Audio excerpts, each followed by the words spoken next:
নমস্কাৰ টাইমিটাৰ প্ৰতিগৰাকী দৰ্শকক মই জ্যোতিপ বৈশ্যই স্বাগতম জনাইছো আৰু এই মুহূৰ্তত ডাঙৰ খবৰ লৈ অহাৰ চেষ্টা কৰিছো ব্যক্তিগত হাস্পতাল নাইবা নাৰ্ছিং হোমক লৈ মুখ্যমন্ত্ৰী ডক্টৰ হিমন্ত বিশ্ব শৰ্মাই এই মুহূৰ্তত বৃহৎ ঘোষণা কৰিছে মুখ্যমন্ত্ৰীৰ তৰফৰ পৰা কোৱা হৈছে যে ব্যক্তিগত নাৰ্ছিং হোমে টকাৰ অভাৱত বিভিন্ন সময়ত ৰোগী নাইবা মৃতদেহ আবদ্ধ কৰি ৰাখে টকা নিদিয়ালৈকে তেওঁলোকক যাবলৈ দিয়া নহয় এতিয়াৰে পৰা ব্যক্তিগত নাৰ্ছিং হোম হাস্পতালে এই কাম কৰিব নোৱাৰিব আৰু কোনোবাই যদি এই কাম কৰে তেতিয়া হলে তেনেকুৱা নাৰ্ছিং হোম আৰু হাস্পতালৰ ওপৰত চৰকাৰে কঠোৰ ব্যৱস্থা গ্ৰহণ কৰিব টাইমত বিগ ব্ৰেকিং জনাইছো ডাঙৰ খবৰ কঠোৰ সিদ্ধান্ত লৈছে চৰকাৰে ব্যক্তিগত হাস্পতালক লৈ মুখ্যমন্ত্ৰী ডক্টৰ হিমন্ত বিশ্ব শৰ্মাৰ নেতৃত্বাধীন চৰকাৰৰ বৃহৎ সিদ্ধান্ত মুখ্যমন্ত্ৰীৰ তৰফৰ পৰা বৃহৎ ঘোষণা কৰা হৈছে টকাৰ অভাৱত থকা ৰোগীৰ নশ্বৰ দেহ এতিয়াৰ পৰা হাস্পতালত আবদ্ধ কৰি ৰাখিব নোৱাৰিব বা ধৰি ৰাখিব নোৱাৰিব হাস্পতাল কৰ্তৃপক্ষই টকা নথকাৰ বাবে একাংশ ব্যক্তিগত হাস্পতালে ৰোগীক অতিৰিক্ত দিন হাস্পতালত থাকিবলৈ বাধ্য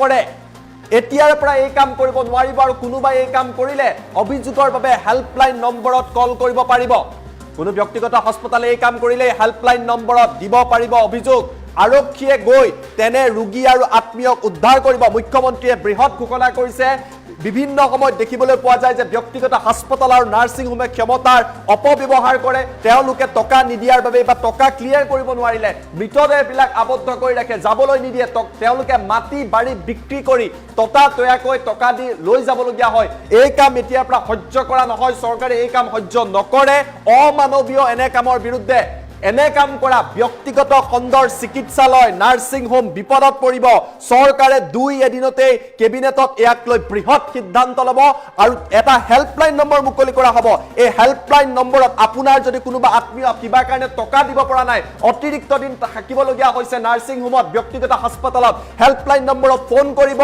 অভিযোগ দিব আৰক্ষী যাব আপোনাৰ লগতে ৰোগীক উদ্ধাৰ কৰি লৈ আহিব আপোনাৰ ঘৰত যদি কোনো আত্মীয়ৰ মৃত্যু হৈছে বন্ধুবৰ্গৰ মৃত্যু হৈছে নাৰ্ছিং টকাৰ বাবে মৃতদেহ তাৰ পৰা আনিব পৰা নাই এতিয়াৰ পৰা এই কাম ব্যক্তিগত হাস্পতাল আৰু নাৰ্ছিং হোমে কৰিব নোৱাৰিব 2 দিনৰ ভিতৰতে বৃহৎ সিদ্ধান্ত লোৱা হ'ব 2 দিনৰ ভিতৰত এটা হেল্পলাইন নম্বৰ মুকলি কৰি দিয়া হ'ব আৰু তাত অভিযোগ দিলে তেনেকুৱা ব্যক্তিগত বা প্ৰাইভেট হাস্পতাল আৰু নাৰ্ছিং হোমৰ ওপৰত বিশেষ ব্যৱস্থা লোৱা হ'ব কঠোৰ ব্যৱস্থা লোৱা হ'ব আৰু মুখ্যমন্ত্ৰীয়ে এই মুহূৰ্তত এই কথা বৃহৎ ঘোষণা কৰিছে বিভিন্ন সময়ত এটা অভিযোগ উত্থাপিত হয় বহু লোক ভুক্তভোগী হয় আমিও বাতৰি পাই থাকো যে টকা নিদিয়াৰ বাবে যদি 10 দিন ৰোগীগৰাকী থাকিব লাগে তেখেতক টকা নথকাৰ বাবে 15-20 দিন থাকিবলৈ বাধ্য কৰোৱা হয় উপায়ন্তৰ হৈ পৰিয়ালে মাটি বাৰী বিক্ৰী কৰি টকা দিবলগীয়া হয় কোনো ব্যক্তিৰ মৃত্যু হলে টকা নথকাৰ বাবে ব্যক্তিগত হাস্পতালে মৃতদেহ পৰ্যন্ত মুকলি কৰি নিদিয়ে কিন্তু এতিয়াৰে পৰা আজিৰে পৰা ৰাজ্যত এই কাম কৰিব নোৱাৰিব আৰু এনে কাম কৰিলে এটা হেল্পলাইন নম্বৰ মুকলি কৰি দিব হেল্পলাইন নম্বৰত অভিযোগ দিলে আৰক্ষী যাব আৰক্ষীয়ে উদ্ধাৰ কৰিব আৰু হাস্পতাল কৰ্তৃপক্ষৰ ওপৰত কঠোৰ ব্যৱস্থা লোৱা হ'ব মুখ্যমন্ত্ৰীৰ এক্সক্লুসিভ মন্তব্য আমাৰ লগত আহি পৰিছে এই মন্তব্য এই মুহূৰ্তত টাইম 8ৰ দৰ্শকক দেখুৱাই লোৱাৰ চেষ্টা কৰিছো মন্তব্য শুনক নাৰ্ছিং হোম সকলে তেওঁলোকে মানুহক মৃত্যুৰ পিছত মৃতদেহ টকা দিব নোৱাৰাৰ অভিযোগত মুকলি কৰি নিদিয়ে দ্বিতীয়তে তেওঁলোকে বহুত পেচেণ্টক টকাটো দিব নোৱাৰাৰ কাৰণে অতিৰিক্ত দিন নাৰ্ছিং হোমত থাকিবলৈ বাধ্য কৰায় মই স্বাস্থ্যমন্ত্ৰী ডাঙৰীয়াক কৈছোঁ যে এটা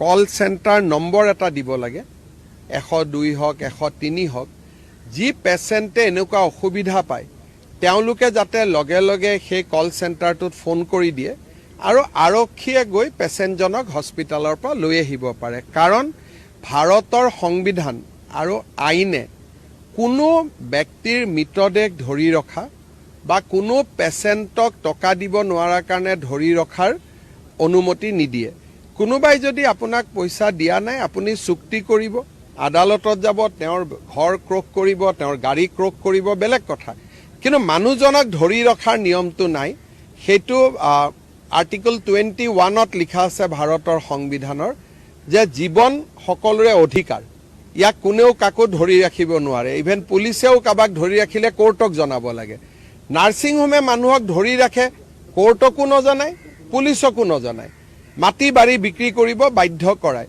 গতিকে এই বিষয়ে আমি চিন্তা কৰি আছো আপোনালোকে ভাল খবৰ এটা পাব 2 এদিনতে আমি ইয়াৰ ওপৰত এটা কেবিনেটত আলোচনা কৰি এটা সিদ্ধান্ত ল'ম যাতে নাৰ্ছিং হোমত পেচেণ্ট আৰু ডেড বডি দুইটাক যাতে ধৰি ৰাখিব নোৱাৰে। টকা পইচা লাগিলে অহাৰ আগতে এডভান্স লওক, আমাৰ ক'বলগীয়া নাই।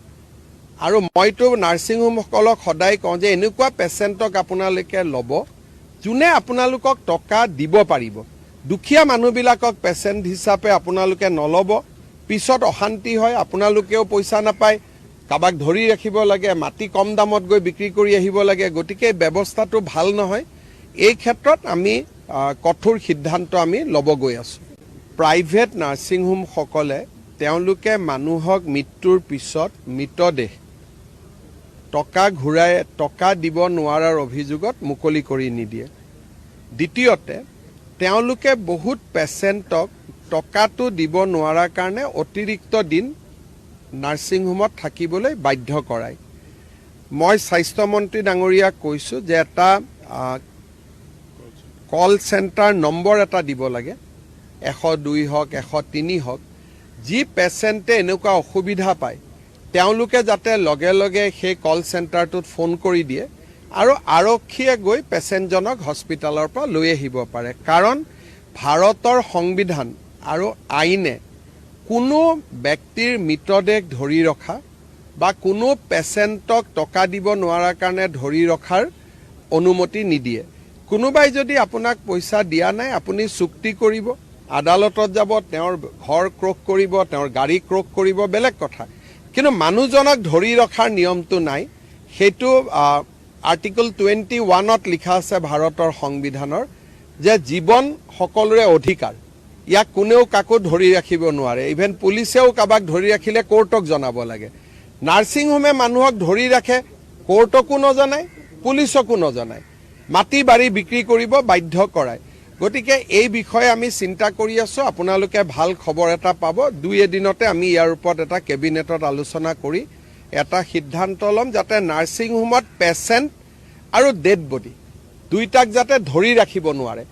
টকা পইচা লাগিলে অহাৰ আগতে এডভান্স লওক, আমাৰ ক'বলগীয়া নাই।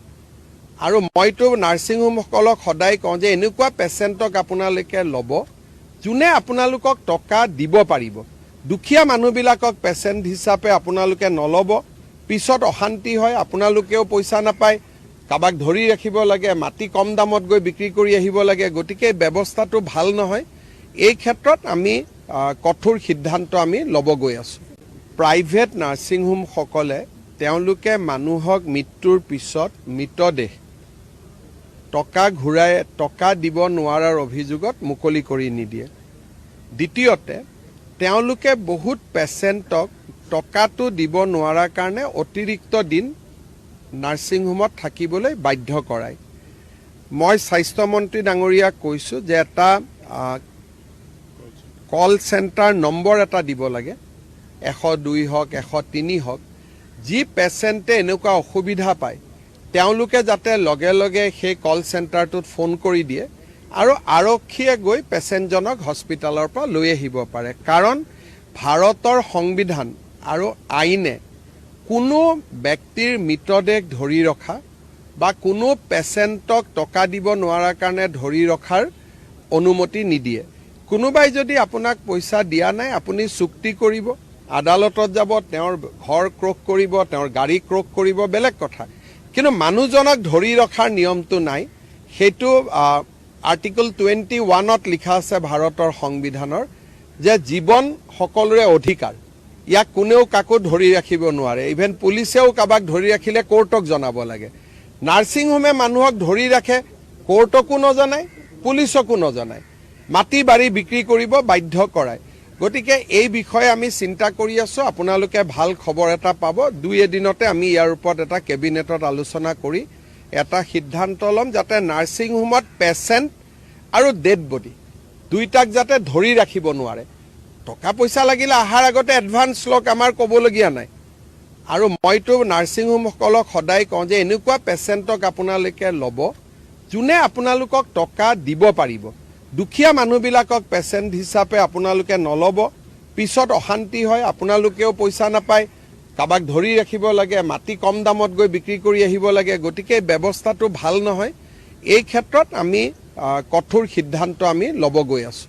প্ৰাইভেট নাৰ্ছিং হোমসকলে তেওঁলোকে মানুহক মৃত্যুৰ পিছত মৃতদেহ টকা দিব নোৱাৰাৰ অভিযোগত মুকলি কৰি নিদিয়ে। দ্বিতীয়তে তেওঁলোকে বহুত পেচেণ্টক টকাটো দিব নোৱাৰাৰ কাৰণে অতিৰিক্ত দিন নাৰ্ছিং হোমত থাকিবলৈ বাধ্য কৰায়।